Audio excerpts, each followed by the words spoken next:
Imagina por un momento que todo lo que creías conocer sobre Santa Claus no es exactamente como lo recuerdas. ¿Y si detrás del amable viejo de traje rojo hubiera una historia mucho más antigua?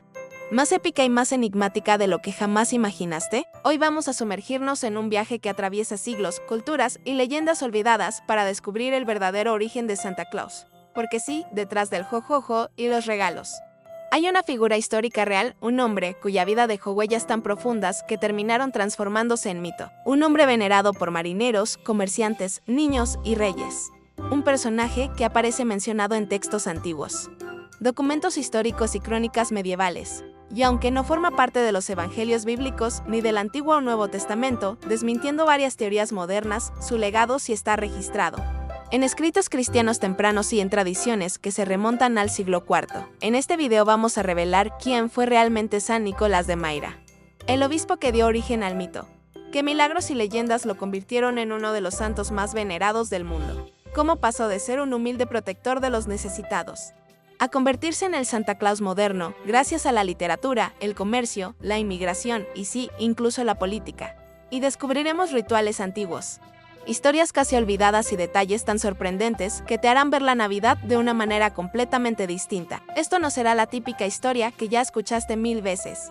Prepárate para viajar desde la antigua ciudad de Patara, en la costa mediterránea, hasta los bulliciosos mercados medievales de Europa y terminar finalmente en el corazón cultural de Estados Unidos, donde el Santa que todos conocemos tomó su forma definitiva. ¿Listo? Entonces respira hondo, acomódate y acompáñame, porque lo que vas a escuchar es un viaje épico lleno de misterio, tradición y sorpresas. Y aquí empieza nuestra historia. Nuestra historia nos lleva a un lugar que probablemente no asocies con la Navidad: Patara, una antigua ciudad portuaria en la región de Licia, al sur de la actual Turquía. Un sitio bañado por el sol Mediterráneo, lleno de barcos mercantes, mercados bulliciosos y templos que marcaban el ritmo espiritual de la época. Allí, hacia el año 270 después de Cristo, nació Nicolás en una familia acomodada y profundamente creyente. Su familia pertenecía a ese pequeño grupo de cristianos que lograban mantenerse firmes en su fe a pesar de la presión del Imperio Romano, que todavía veía con sospecha la expansión del cristianismo. Es importante entender esto porque desde el principio Nicolás creció rodeado de un mundo donde la fe se vivía con intensidad, riesgo y esperanza. De niño, Nicolás no era el típico heredero mimado de una familia rica. Las crónicas más antiguas lo describen como un joven reflexivo, curioso y sorprendentemente generoso. Cuenta una leyenda temprana que, siendo todavía muy pequeño, tenía la costumbre de desaparecer en los mercados de Patara para ayudar a ancianos o viajeros perdidos, regalando parte de su comida, incluso la ropa que llevaba puesta. Una escena que quizás no sepamos si ocurrió exactamente así, pero que encaja perfectamente con la imagen que sus contemporáneos tenían de él, un niño que parecía tener un corazón demasiado grande para su edad. Y mientras Patara seguía su ritmo, entre barcos, comerciantes y peregrinos, Nicolás crecía en un ambiente donde la espiritualidad, la cultura y el comercio se mezclaban como corrientes del mar que bañaba aquella costa. Era un joven profundamente marcado por las enseñanzas cristianas, pero también por la realidad humana que lo rodeaba. Pobreza, desigualdad, supersticiones, peligros marítimos y sueños de prosperidad. Sin embargo, su destino daría un giro radical cuando, siendo aún muy joven, una tragedia personal cambiaría su vida para siempre. La vida de Nicolás transcurría entre el bullicio del puerto, la enseñanza cristiana y la comodidad de un hogar próspero, hasta que un día su mundo se quebró. Una epidemia de esas que golpeaban las ciudades costeras sin previo aviso se llevó a sus padres cuando él aún era un adolescente. De pronto, Nicolás quedó solo en una casa demasiado grande para un muchacho, solo frente a una importante herencia y solo frente a un vacío que ninguna riqueza podía llenar. Los textos más antiguos sobre su vida narran que este momento marcó su espíritu para siempre. Lo curioso es que, lejos de encerrarse en el dolor, hizo algo completamente inesperado. Mientras muchos habrían protegido su fortuna o buscado un matrimonio ventajoso, Nicolás tomó una decisión que sorprendió a todos: dedicó su vida a ayudar a los demás. Y no lo hizo de forma grandilocuente. No buscó reconocimiento ni aplausos. Nicolás desarrolló una costumbre que más tarde formaría la base del mito de Santa Claus: ayudar en secreto. Una de las historias más conocidas y documentadas en textos bizantinos del siglo VI y VII. Cuenta que en su ciudad vivía un hombre pobre con 3 hijas. Según la tradición, no podía pagar la dote para que ellas se casaran, lo que en esa época prácticamente condenaba a las jóvenes a la miseria. Cuando Nicolás supo esto, decidió actuar. En una noche silenciosa, se acercó a la casa y dejó una bolsa de oro a través de una ventana. Días después, hizo lo mismo para la segunda hija. Y finalmente, en una tercera ocasión, volvió a hacerlo para completar la ayuda. Y en la tercera, el padre, movido por la curiosidad, lo esperó escondido. Cuando vio al obispo repetir su acto, cayó de rodillas, agradeciendo entre lágrimas lo que creía un milagro. Pero, dice la leyenda que Nicolás le pidió que guardara el secreto. Este gestor humilde, oculto y profundamente humano se convertiría en uno de los pilares de la futura tradición navideña de dar regalos. Pero este sería solo el comienzo del camino, porque aquel joven huérfano, ahora convertido en benefactor anónimo, estaba destinado a algo mucho mayor que simples actos de bondad. Tras sus actos de generosidad silenciosa, Nicolás empezó a ser conocido en Patara, aunque irónicamente, él nunca buscó fama. La gente veía en él algo distinto, una especie de serenidad profunda. Una determinación tranquila que parecía ir más allá de su edad. Y fue precisamente esa reputación mezcla de bondad y madurez la que despertó la atención de la comunidad cristiana local. En aquel tiempo, la iglesia aún estaba en formación. No existían grandes estructuras ni jerarquías consolidadas. Los líderes surgían de entre las personas más respetadas. Y muchas veces eran elegidos por aclamación. Por eso, cuando el tío de Nicolás, que según varias tradiciones era obispo de Mayra, una ciudad cercana, descubrió la fuerza interior de su sobrino, vio en él un llamado que quizás el propio joven todavía no era capaz de comprender. Las crónicas cuentan que Nicolás aceptó su vocación casi con timidez. No fue una decisión impulsada por ambición ni por estatus. Fue más bien un acto de coherencia. Si su vida ya estaba dedicada a los demás, ¿por qué no consagrarla por completo? Tiempo después, ocurrió algo que muchos historiadores consideran clave en su ascenso, la muerte del obispo de Mayra. La comunidad necesitaba un sucesor. Pero aquí es donde la historia toma un giro inesperado. La elección se hizo, según las tradiciones más antiguas, de una manera sorprendente. Los líderes cristianos de Mayra decidieron que el nuevo obispo sería aquel que entrara primero a la iglesia la mañana siguiente. Un gesto simbólico, casi místico, que buscaba dejar la elección en manos de Dios, y sí, el primero en cruzar la puerta fue Nicolás. Imagínate la escena, un joven humilde, casi anónimo, entrando en silencio a rezar antes del amanecer, y encontrándose con que todos lo miran con reverencia, como si acabara de recibir un destino que él jamás habría pedido, pero lo aceptó. Y así, Nicolás de Patara se convirtió en Nicolás de Mayra, uno de los obispos más jóvenes de su tiempo, lo que vendría después sus milagros. Su valentía en tiempos de persecución y el origen de muchas de las leyendas que lo rodean forjaría su camino hacia la inmortalidad cultural, convertido ahora en obispo de Mayra. Nicolás entró en una etapa que marcaría profundamente su legado. Mayra no era una ciudad cualquiera, era un punto crucial del Mediterráneo oriental, lleno de comerciantes, marineros, refugiados y creyentes que buscaban guía espiritual en un tiempo turbulento. El Imperio Romano aún no había abrazado el cristianismo. De hecho, bajo los emperadores Diocleciano y Maximiano, las persecuciones contra los cristianos alcanzaron uno de sus puntos más violentos. Templos cristianos eran destruidos, los líderes religiosos encarcelados, y muchos fieles eran obligados a renunciar a su fe bajo amenaza de muerte. Y en medio de ese panorama oscuro, Nicolás no se escondió. Los relatos históricos y eclesiásticos lo describen como un obispo valiente. Un pastor que permaneció con su pueblo cuando otros huyeron, se enfrentó a las autoridades romanas, protegió a los perseguidos y defendió la fe con una determinación que le ganó respeto incluso entre quienes no compartían su credo. Hay un episodio especialmente famoso cuando 3 oficiales del ejército romano fueron falsamente acusados de traición. Nicolás intervino ante las autoridades imperiales y logró salvarlos de la ejecución. Este acto quedó registrado en textos medievales y se convirtió en una prueba del carácter firme y justo del obispo de Mayra, pero su leyenda no se limitó al ámbito político-espiritual. Muchos marineros que viajaban por las peligrosas aguas del Mediterráneo juraban que, cuando sus barcos estaban a punto de naufragar, una figura vestida con ropas episcopales aparecía entre las olas y calmaba la tormenta. Esta tradición, mitad milagro, mitad folclore marítimo, hizo que Nicolás fuera venerado durante siglos como el protector de los marineros. También se cuentan numerosas historias de milagros atribuidos a él, desde rescatar a niños en peligro hasta ayudar a familias pobres en situaciones que parecían imposibles de resolver. Pero más allá de la leyenda, estas historias revelan algo importante. Para la gente de su tiempo, Nicolás era sinónimo de esperanza. Un líder que no se alejaba de los problemas, sino que se sumergía en ellos para ayudar. Y es esa mezcla de humanidad, valentía y misterio la que comenzó a transformar al obispo de Mayra en una figura legendaria. Sin embargo, aún falta un momento crucial, el evento que consolidó su fama en el mundo cristiano y que lo conectaría, de forma sorprendente, con figuras históricas más grandes que él mismo. Para comprender por qué la figura de Nicolás trascendió su región y se extendió por todo el mundo cristiano, debemos viajar al año 325 después de Cristo, a uno de los eventos más importantes en la historia de la Iglesia, el Concilio de Nicea. Imagina el escenario, cientos de obispos de todas las provincias del Imperio Romano reunidos para debatir temas que definirían la doctrina cristiana durante siglos.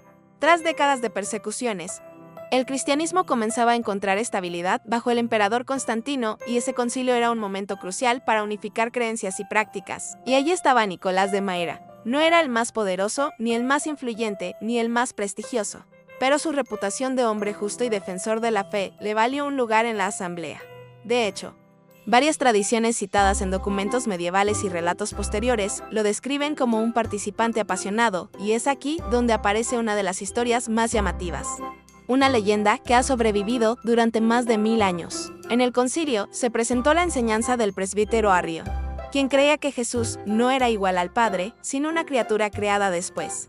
Esto generó tensiones enormes, discusiones acaloradas y divisiones profundas. La leyenda cuenta que, durante una de las discusiones, Nicolás se levantó, cruzó la sala y abofeteó a Arrio. Sí, tal cual, el bondadoso y paciente obispo, perdiendo la compostura ante lo que consideraba una ofensa grave a la fe cristiana. ¿Pasó así exactamente? Probablemente no ocurriera así. Pero la presencia de esta historia en iconografía medieval y en la tradición ortodoxa muestra algo importante para la memoria colectiva. Nicolás era un hombre cuyo amor por la justicia y la verdad era tan intenso que incluso podía volverse impulsivo cuando sentía que la fe estaba en peligro. Lo curioso es que, según algunas versiones, Constantino lo castigó retirándole temporalmente el cargo de obispo. Sin embargo, otras tradiciones afirman que, durante su arresto, Jesús y María se le aparecieron para devolverle los ornamentos episcopales, un símbolo poderoso, aunque más espiritual que histórico, que representaba su autoridad moral. Lo que sí es seguro es esto: su participación en Nicea consolidó su figura en el mundo cristiano. A partir de ese evento, su nombre comenzó a aparecer en textos, crónicas y listas episcopales de todo el imperio. Y tras su muerte, alrededor del año 343, su fama no disminuyó, sino que creció de una manera sorprendente. Porque aquí empieza una segunda vida para Nicolás. No la del obispo histórico, sino la del santo cuyas historias viajarían por Europa y terminarían transformándose en el Santa Claus que conocemos hoy. Tras la muerte de Nicolás, algo extraordinario ocurrió. Lejos de desvanecerse, su figura comenzó a expandirse como una llama que encuentra nuevo oxígeno. Primero en Mayra, luego en Asia Menor y más tarde por toda Europa. Su nombre empezó a ser sinónimo de protección, generosidad y milagros. Y no fue un proceso rápido, fue un crecimiento lento, casi inevitable. La gente contaba sus historias en los mercados, en los puertos y en las reuniones familiares. Los marineros lo invocaban antes de zarpar, los viajeros lo mencionaban en sus plegarias y los niños escuchaban relatos sobre su bondad antes de dormir. Muy pronto, las iglesias empezaron a levantar templos en su honor. Las más antiguas datan del siglo VI y los peregrinos acudían desde todos los rincones del Mediterráneo para visitar su tumba en Mayra. Había testimonios de personas que aseguraban haber recibido ayuda en situaciones imposibles, marineros salvados en las tormentas, injusticias reparadas o enfermedades curadas. Y entonces ocurrió un fenómeno que, en su tiempo, fue considerado casi tan valioso como el oro. Sus reliquias comenzaron a emanar un líquido aromático conocido como mirra, o mana de San Nicolás. Los cronistas de la época describieron este líquido como un bálsamo al que se atribuían propiedades milagrosas. Se vendía, se regalaba, se llevaba en pequeñas ampollas a regiones lejanas, y este detalle, mitad histórico, mitad legendario, convirtió la tumba de Nicolás en uno de los centros de peregrinación más importantes del mundo medieval. Pero la fama de un santo no se expande solo por milagros, también lo hace por historias. Y las historias sobre Nicolás comenzaron a multiplicarse como semillas llevadas por el viento, que había salvado a 3 niños atrapados en manos de un posadero malvado, que protegía a los marineros atrapados en tormentas repentinas, que brindaba justicia cuando nadie más lo hacía, que ayudaba a los pobres en secreto, dejando regalos que aparecían misteriosamente por las noches. Estas narraciones no solo crearon una figura venerada, crearon una figura amada. Para el siglo X, San Nicolás ya era uno de los santos más populares de toda Europa. En algunas regiones incluso tenía más templos dedicados que cualquier otro santo, excepto la Virgen María. Y cada cultura empezó a moldearlo a su manera. Más serio en el este, más cercano en el oeste, más milagroso en el Mediterráneo. Más protector en el norte. Pero faltaba todavía un capítulo esencial de esta transformación, el viaje que llevaría su imagen desde Europa hasta el Nuevo Mundo, donde adoptaría un nuevo nombre, una nueva forma y un nuevo propósito. Con el paso de los siglos, la figura de San Nicolás comenzó a transformarse a medida que cruzaba fronteras y se mezclaba con las tradiciones de cada región, y si hay un lugar donde su identidad empezó a cambiar profundamente, ese fue el norte de Europa. Aquí, la historia se vuelve aún más fascinante, porque no solo estamos hablando de un santo cristiano, sino del encuentro entre culturas, mitologías y celebraciones ancestrales. En países como Alemania, los Países Bajos y Escandinavia, el culto a San Nicolás se entrelazó con antiguas fiestas paganas que celebraban la llegada del invierno. Una de las figuras más destacadas era Odín, el dios nórdico que, según las sagas, cruzaba los cielos montado en su caballo de 8 patas, Sleipnir, mientras entregaba pequeños regalos o bendiciones durante el festival de Yule. Curiosamente, algunos niños dejaban comida para el caballo igual que hoy dejan galletas y leche para Santa, y despertaban con presentes en sus botas o zapatos. ¿Te suena familiar? No es coincidencia. La transición no fue inmediata. Pero ocurrió algo poderoso. Las historias de bondad y generosidad de San Nicolás encajaron perfectamente en estas celebraciones invernales. El santo cristiano y la figura mítica nórdica empezaron a fusionarse hasta crear una tradición híbrida. En los Países Bajos surgió uno de los personajes clave para la evolución del mito, Sinterklaas, representado como un obispo vestido de rojo. Viajaba en un caballo blanco y visitaba a los niños cada 5 de diciembre, víspera del día de San Nicolás, dejando regalos en los zapatos. Este Sinterklaas es prácticamente el puente perfecto entre el santo original y el Santa Claus moderno. Pero aquí viene uno de los detalles más interesantes. Mientras en el sur de Europa, San Nicolás era visto como un protector espiritual y un defensor de la justicia, en el norte adquirió un toque más festivo, más cercano al imaginario invernal y al corazón de las tradiciones familiares. Y cuando esta tradición llegó a oídos de los inmigrantes holandeses que viajaban a América, se produjo el siguiente gran salto en la historia, porque en el Nuevo Mundo, Sinterklaas encontraría su nueva forma, una forma que cambiaría para siempre la Navidad. Cuando los inmigrantes holandeses llegaron a América entre los siglos XVII y XVIII, no solo llevaron herramientas, sueños y costumbres, también llevaron a Sinterklaas. Y aunque al principio su celebración era algo íntimo, familiar y muy local, ese nombre, el Sinterklaas, empezó a sonar entre comunidades de Nueva Ámsterdam, la ciudad que más tarde se convertiría en Nueva York. Y aquí ocurre algo fascinante: los estadounidenses, al escuchar Sinterklaas, comenzaron a pronunciarlo a su manera, hasta que el nombre terminó transformándose en la palabra que hoy todos conocemos, Santa Claus. Pero una simple variación lingüística no es suficiente para crear un símbolo global. Lo verdaderamente determinante llegó en el siglo XIX, cuando varios escritores y artistas decidieron reinterpretar la figura tradicional. En 1809, el autor Washington Irving C., el mismo que escribió la leyenda de Sleepy Hollow, publicó una obra satírica donde mencionaba a un Sinterklaas que viajaba en un carro volador por los cielos de Nueva York. Era un Santa más travieso, más mágico, menos solemne.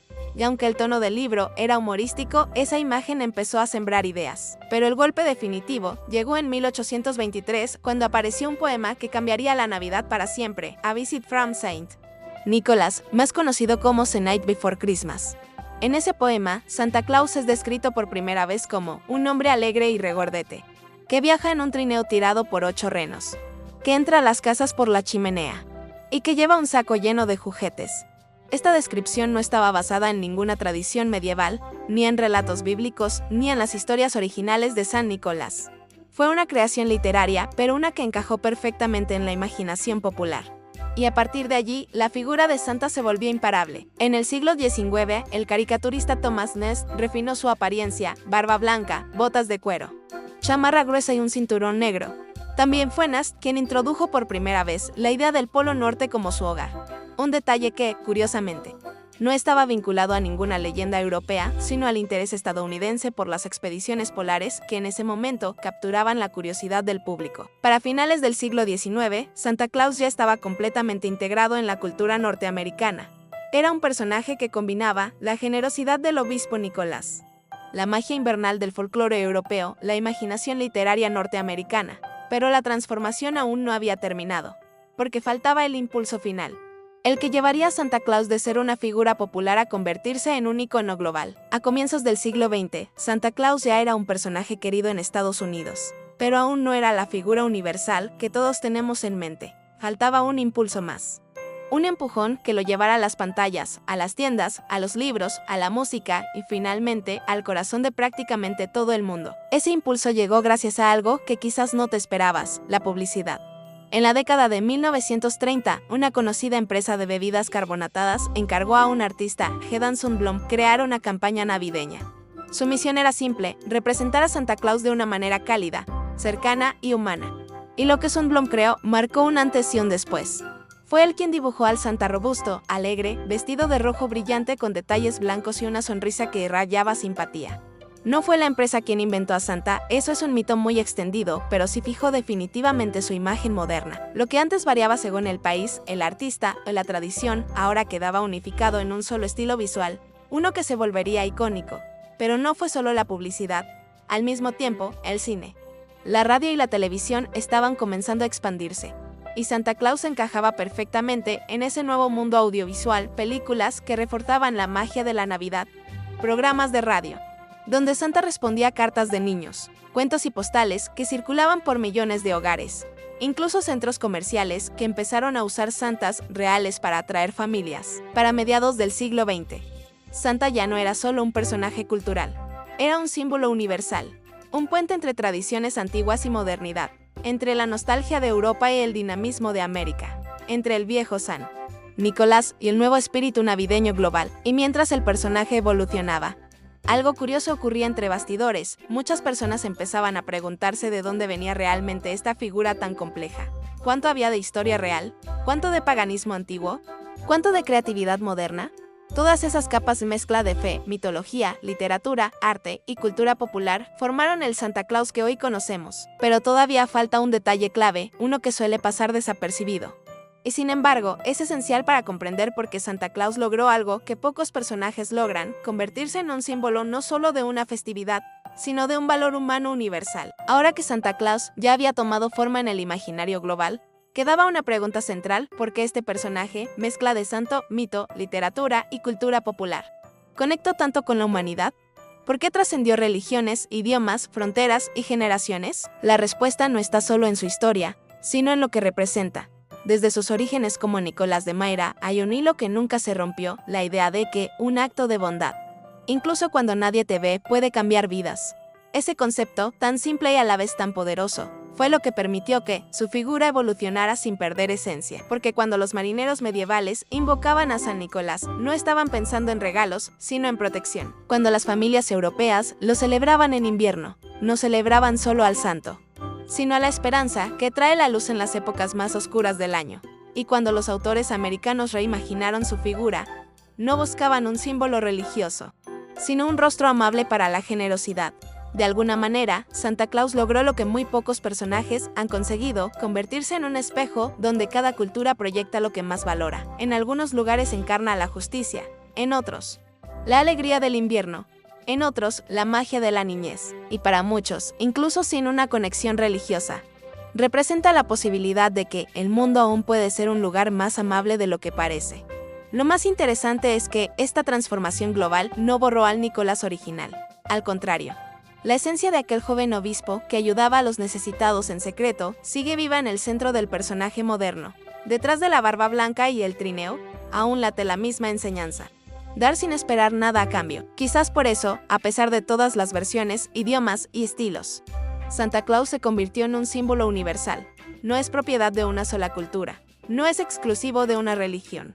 Es una representación colectiva de algo profundamente humano. Pero la historia aún guarda una sorpresa, porque el recorrido de Santa Claus no terminó con su expansión global. De hecho, siguió evolucionando, adaptándose a nuevas realidades y adoptando nuevas formas que tal vez no conocías. Aunque la imagen moderna de Santa Claus se volvió global, cada cultura decidió reinterpretarlo a su manera. Y aquí es donde la historia se vuelve aún más interesante, porque en lugar de unificar la tradición, Santa se multiplicó. En Europa del Este, por ejemplo, aparece Dead Moros, el abuelo frío, un personaje que comparte rasgos con San Nicolás, pero con una personalidad más solemne y con raíces en antiguas leyendas eslavas. Viaja acompañado por su nieta, Snegurotka, la doncella de nieve. y juntos reparten regalos durante las celebraciones invernales. Es una figura que mezcla espiritualidad, folclore y la dureza del invierno ruso. En Finlandia, muchos creen que Santa Claus, a quien llaman Joulupukki, no vive en el Polo Norte, sino en Korvatunturi, una montaña real cerca de la frontera con Rusia. Lo curioso es que Joulupukki significa originalmente cabra de Navidad, una reinterpretación de antiguas figuras nórdicas que simbolizaban el espíritu del invierno. El personaje evolucionó gradualmente hasta convertirse en el amable Santa moderno, pero aún mantiene elementos tradicionales que lo hacen único. En Islandia, las cosas se ponen todavía más peculiares. Allí existen los 13 Jólasveinar, o chicos de Navidad. Son una mezcla entre traviesos duendes y espíritus invernales que visitan a los niños durante los 13 días previos a la Navidad. Cada uno tiene una personalidad distinta. Uno roba cucharas, otro vigila a las puertas, otro se come los restos de comida. Con el tiempo, las tradiciones los suavizaron y hoy son figuras más simpáticas que terroríficas. Y si viajamos a Italia, encontramos a la famosa Befana, una anciana que viaja en escoba y deja regalos el 6 de enero durante la Epifanía. Su historia está ligada a los relatos bíblicos de los Reyes Magos. Según la tradición, la Befana quiso acompañarlos a Belén, pero se retrasó. Desde entonces recorre el mundo buscando al niño Jesús y mientras lo hace reparte regalos a los niños. Una figura tierna y profundamente conectada con la tradición cristiana. Lo fascinante es que todas estas versiones, tan distintas entre sí, comparten el mismo núcleo espiritual, la idea de la generosidad en tiempos difíciles. El gesto luminoso en medio del invierno o la chispa de bondad que alivia el frío y alimenta el alma. Esta diversidad demuestra algo increíble, no importa dónde estés porque la esencia del personaje, ya sea Santa, Deadmau5, Joulupukki o la Befana, sigue siendo la misma, recordar a la humanidad que un pequeño acto de luz puede iluminar las noches más largas. Pero esta historia está a punto de llevarnos a su tramo final, porque antes de cerrar este viaje épico, necesitamos mirar más de cerca cómo la figura de Santa Claus sigue transformándose incluso en la actualidad y qué significa para nosotros hoy, a estas alturas de la historia.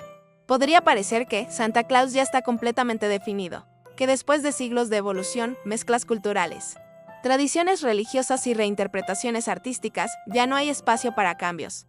Pero lo sorprendente es que Santa sigue transformándose incluso hoy. En el siglo XXI, la figura de Santa Claus ha entrado en terrenos que sus creadores originales jamás habrían imaginado. Aparece en campañas benéficas, en redes sociales, en videojuegos, en películas animadas, en memes virales y hasta en debates culturales sobre identidad, inclusión y tradición. Lo extraordinario no es solo su presencia, sino cómo se adapta sin perder esencia. Por ejemplo, en muchos países se han creado versiones regionales de Santa que reflejan diversidad cultural, santas afrodescendientes, asiáticos, latinos, santas que hablan lenguas indígenas o dialectos regionales, santas que representan comunidades específicas, lejos de ser variaciones modernas sin sentido. Esto demuestra que la figura es tan flexible que puede integrarse en cualquier cultura sin diluir su mensaje. En otros lugares, la interpretación se ha vuelto más espiritual. Muchos grupos cristianos, especialmente en los últimos años, han impulsado una relectura consciente de Santa Claus para volver a conectar su figura con el histórico San Nicolás de Myra, recordando su compasión hacia los pobres y su defensa de los oprimidos.